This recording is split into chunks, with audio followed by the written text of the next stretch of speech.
तर कांदा उत्पादक शेतकऱ्यांसाठी उद्या विराट क्रांती महामोर्चा काढण्यात येणार आहे। रोहित पवारांसह मवियाचे नेते या आंदोलनामध्ये सहभागी होणार आहेत।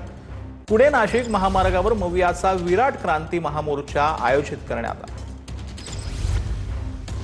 70% कांदा जो विकलेला आहे तो 8 ते 10 रुपये किलो भावानं व्यापाऱ्यांनी खरेदी केलेला आहे। त्यामुळे जर नाफेडनी खरेदी केली तर नाफेडनी करायची खरेदी ही कांदा उत्पादक शेतकऱ्याकडून झाली पाहिजे, ना की व्यापाऱ्यांकडून। याची एक काळजी घेणं गरजेचं आहे। त्याचबरोबर दुसरी महत्वाची गोष्ट ही आहे की माननीय मुख्यमंत्र्यांनी तातडीनं जी प्राइस डेफिसिट स्कीम आहे, भावांतर भुगतान योजना आहे, ज्याविषयी कायम केंद्र सरकार सांगत असतं, या भावांतर भुगतान योजनेसाठी तातडीनं केंद्र सरकारकडे प्रस्ताव सादर करणं गरजेचं आहे। जेव्हा उत्पादन खर्चापेक्षा ही बाजारभाव हा कमी होतो तेव्हा भावांतर भुगतान योजनेच्या माध्यमातून मदत केली जाते।